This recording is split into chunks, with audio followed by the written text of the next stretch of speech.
Wow, welcome to another vlog, and yes, I'm back in the woods, mainly because it has rained. Everything's nice and damp, which really sort of brings out the colours. There's a little bit of fall colour just kicking in now. I don't really know obviously where everyone else lives, but here in Wiltshire we had a lot of hot weather, and now it's sort of dropped off the edge. Everything was really dry and now it's really damp. I don't know whether that's contributed to a bit of fall colour. I suppose we are kicking about that autumn. It seems a little bit early this year for some reason. See, that's what's forced me in the woods, and I've had a bit of bad news with me 70-200. It's had to go back, which is very annoying. So what I thought I'd do is I'll come back to my local woods. I've come back to a scene that I have shot before in a previous video. I think it was one of the last ones I had there, the A7R. I will put an image on the screen of the scene that I'm looking at now. But last time I was here, I had lots of pondweed. It was completely covering the water. You couldn't even see the water. I did like a R2 shot, which didn't really work, and I just did a wide shot to try and emphasise the area, to give you just an image, just like a record shot, which turned out quite well. Had to do a fair bit of dodging and burning in Lightroom Photoshop, but I did bring out an image that I thought was fairly decent. I'm not really sure if I'm going to do the same. I might have a go, I might not. It's like I said, there's no atmosphere, there's no fog, there's no mist. It's just very still, so the only improvement I could get on the shot I've already taken, because the lighting conditions are very similar, so that sort of soft ambient coming from the break in the canopy, is the fact that it's so still. Whereas before I did have a bit of movement in the leaves, and obviously the water's completely different. Some nice reflections. It's a very messy scene. It's just clutter everywhere. So I think I might move on. See if we can get a more of a traditional woodland image today. There's a few new little areas I haven't explored. I'm sort of venturing into and further afield in this woods to try and familiarise myself with it. And I've got a new little bit of kit which isn't mine. I'm going to be giving it away on a vlog, on this vlog, but I'll talk about that later. So come on, let's go.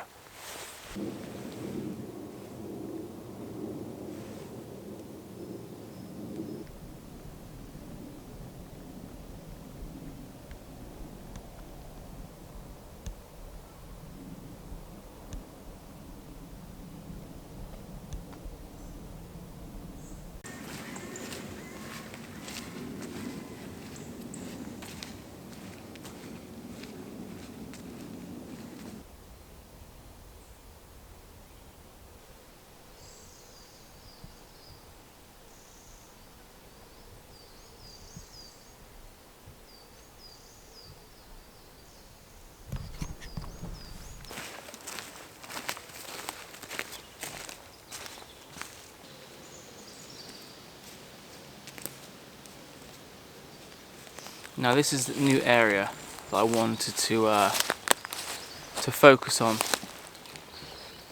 Behind me, right there, is a tree that I've it's a sapling that I've photographed once before. I come here with the Sony for the first time, and this is sort of a snatch and grab shot that I just happened to work out.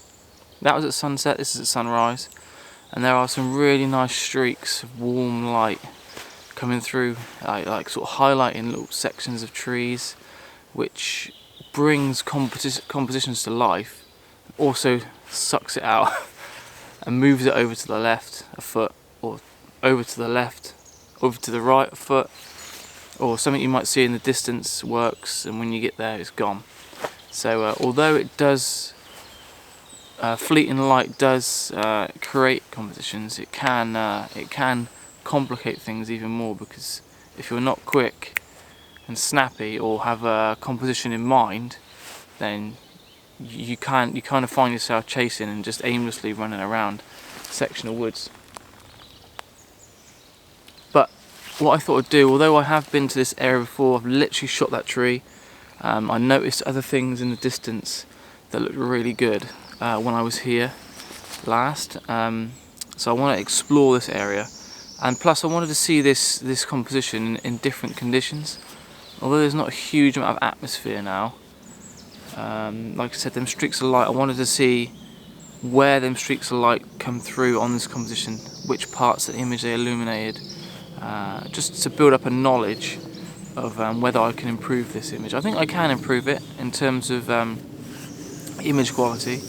It was blowy, it was dark, I was shooting at a higher ISO than I would like, so I know I can improve the image quality of this shot. It's just finding them conditions that are as equal or better. Yeah, sadly I don't think it's this morning. Although it's a lovely composition, the composition hasn't changed. I think it could be a little bit flat, a little bit too flat. So what I'm going to do is I'm just going to mosey on round to see if I can see anything else. And straight away I can see little bits of light hitting certain parts of trees. It's going to be quite hard to pick them out, although I've got 24-70. Sometimes that longer focal range, like I was using within my little 7200 in the woods, which puts me at around 75mm.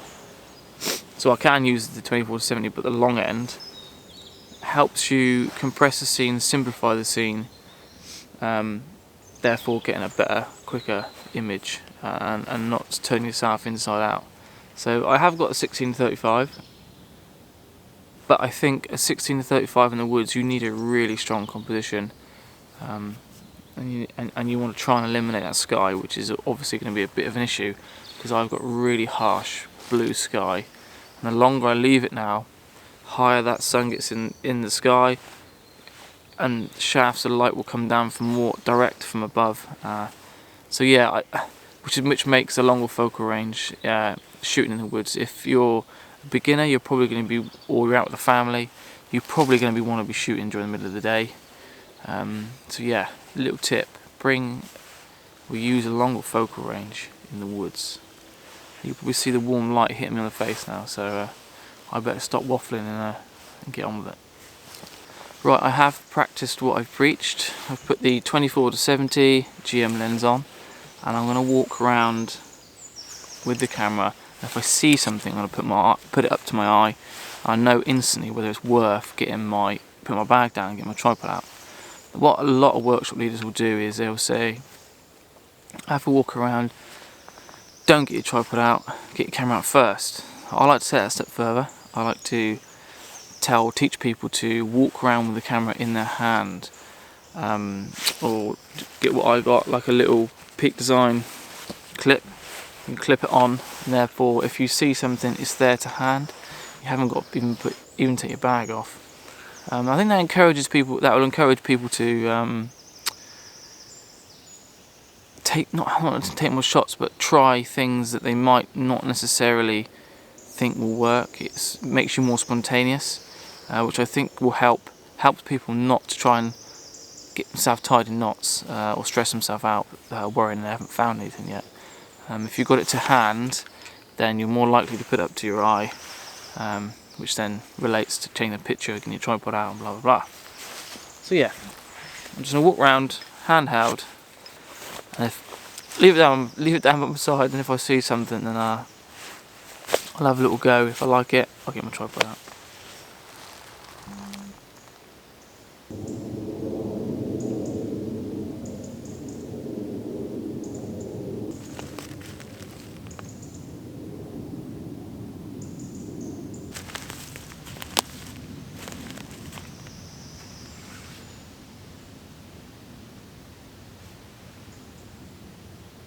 Now I was going to do a focus stacked image, the same composition I did before, well the same tree that I shot before,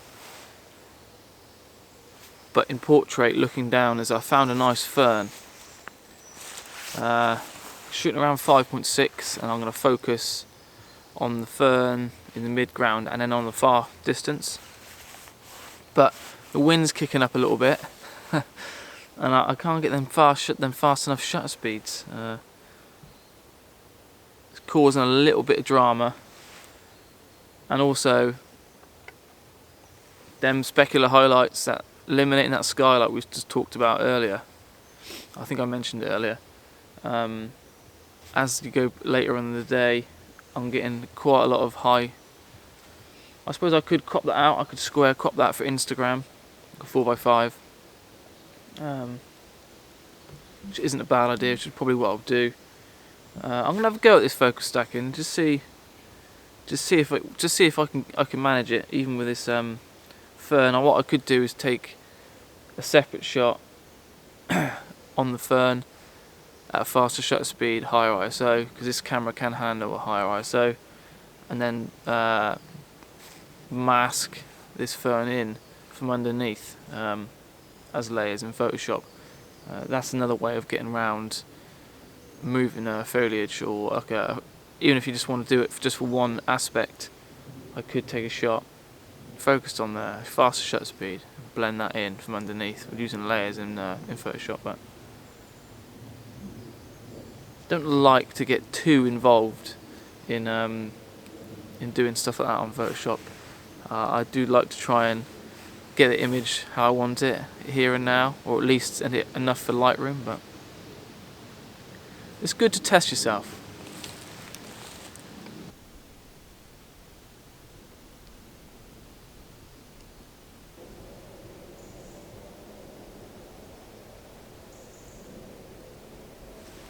This is just not working for me. It's too windy. There's too much breeze. There's not enough light in this section of wood. This section of the woods. I can't get it sharp enough. Even at ISO 100, six of a second. It's just not quick enough. I'll try again, but no. It's just sort of fluttering in the wind too much. If this isn't sharp, then this shot doesn't work. Sometimes you need to learn like this. I really want to get a shot specifically for this video, but I'm not going to sacrifice putting up a image that I know technically isn't up to my standards. I know that sounds snobby, but I like things to be perfect if I can, and I'm not really prepared to spend the effort in all this layering and masking in Photoshop if I know I haven't got the files to do it. So sometimes you need to learn restraint and move on, and there's always another day to take this shot. Yeah, there's always another day. Let's get on.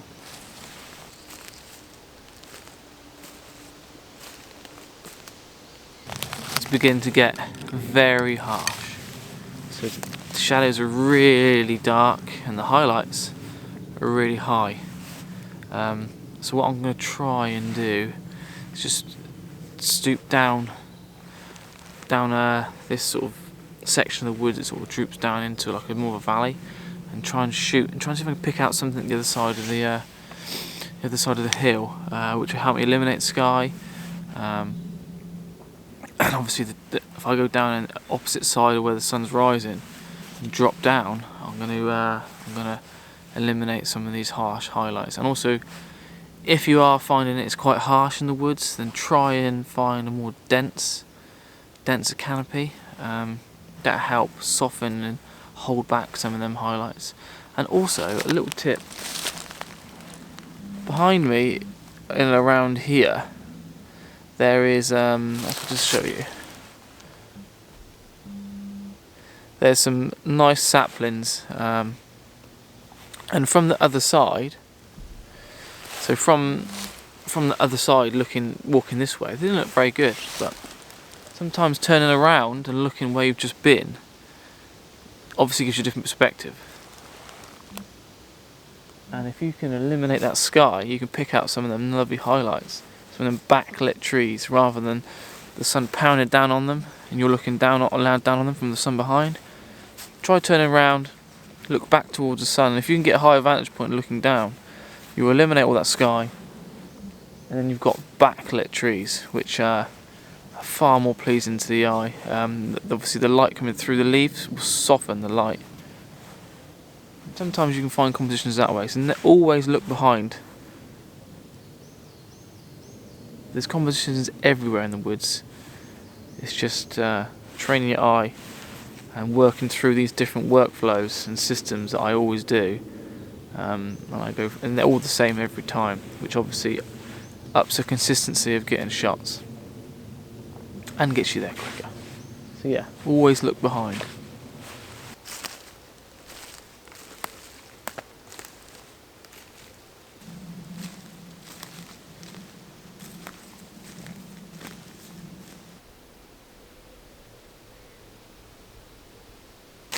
So I've come down to, like I said, the lower section of woods, looking across, and you can see the other side of the little valley here, and obviously eliminating all the sky.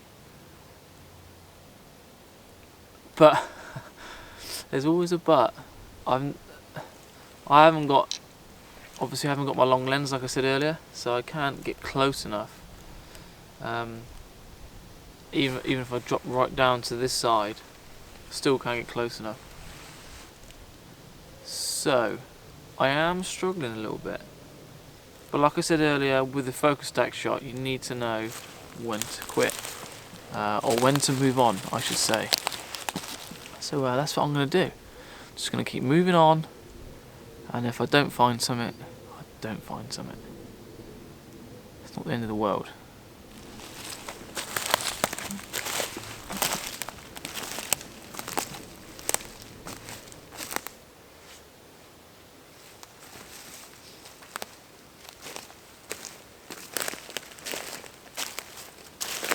Now, I've been working this scene behind me. There's a sapling hanging on about, I don't know, 6 foot up in the air. The little bit of colour, the light hitting it caught my eye, but whichever way I frame it, I go right out at 70 or back in at 24, so I'm shooting wide. I can't frame it how I want, where I eliminate the sky and frame it how I want in my actual scene, whereas I can frame it better, but then I get lots of specular highlights. It's very difficult, but you have to try and not get stressed. You will find something somewhere, and even if it's a couple of days or a week later, but at the end of the day, it's all an exercise, a photography exercise. It's all you're learning constantly all the time in the woods, including myself. I've learned a lot today, and that is that I need to do less video and more photography. This video's turned into a bit of a tutorial, a woodland tutorial, and I'm probably gonna have to show some of my other previous woodland shots. But that is the beauty of being a YouTube content creator and a landscape photographer. I have got previous shots, luckily, that I can dip in and out to help me tell the story. Even if I don't get something today, it's because the conditions are not quite right. Maybe I feel rushed. There's lots of different reasons why, but the main thing you need to focus on is you can always go out again. And as I am walking around struggling, it is a scouting exercise. I have noticed a couple of different trees that will work in different conditions. So, you got to weigh up what you want out of it. I know some people haven't got the luxury of keep going back. You might be on holiday and you really want to get an image, blah blah blah. But there's still things that you can take back to where you come from and practice in your local area. So there's more to photography than just taking an image or coming away with an image, if that makes sense. It's a learning process. So yeah, don't forget that. although it is very frustrating.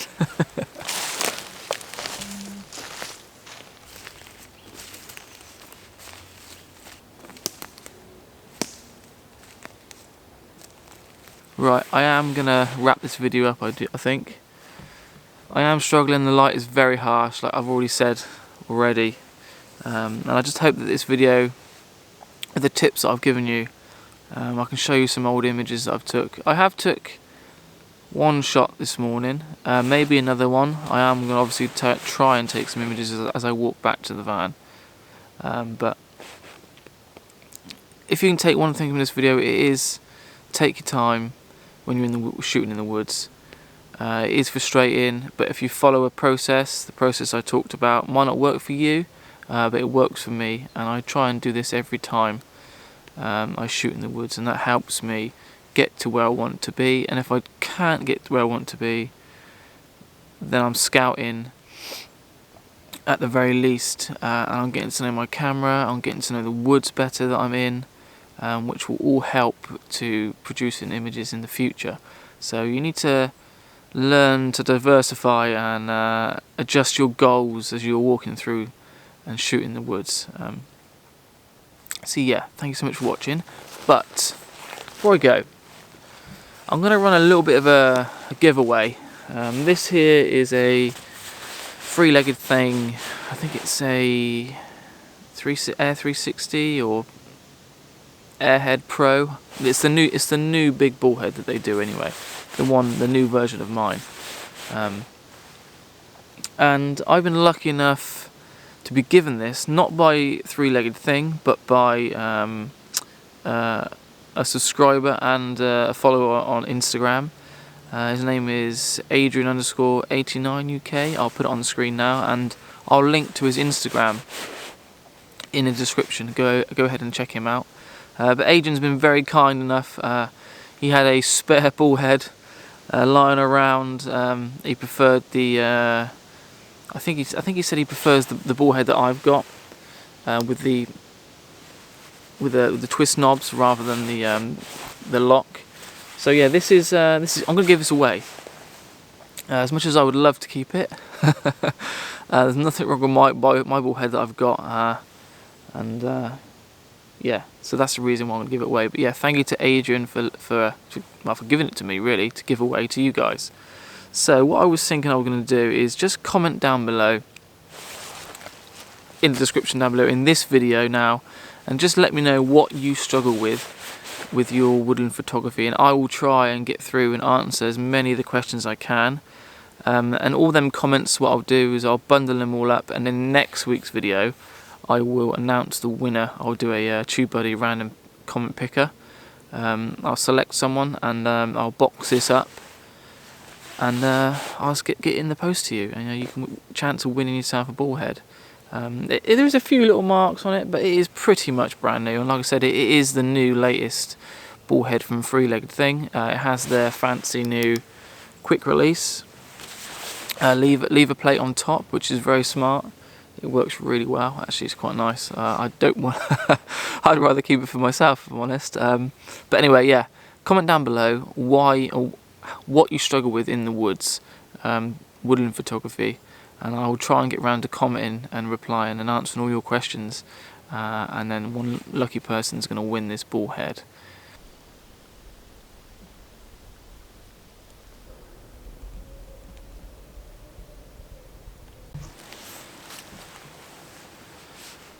Before I go, I just wanted to let you know, if you are interested in a one-to-one or a small groups of 2, maybe 3 maximum, then head over to my website. It's photoninjaphotography.com. I will link it down below. All the details to my what you need to bring, clothing, photography equipment, anything, filters. All the details are on my website, so like I said, I will link that below. Just fill a little form out and send me a little email, and we can get you booked in for a woodland workshop. There's stacks of woodlands around near me. I know them really well, at the back of my hand now. So yeah, I would love to take you out on a workshop. So yeah, thank you so much for watching. I'm Photoninja, I look forward to seeing you next week to announce the winner of the ball head that I'll be giving away, and hopefully we might book you in on a one-to-one. So see you later. Ciao. Bye.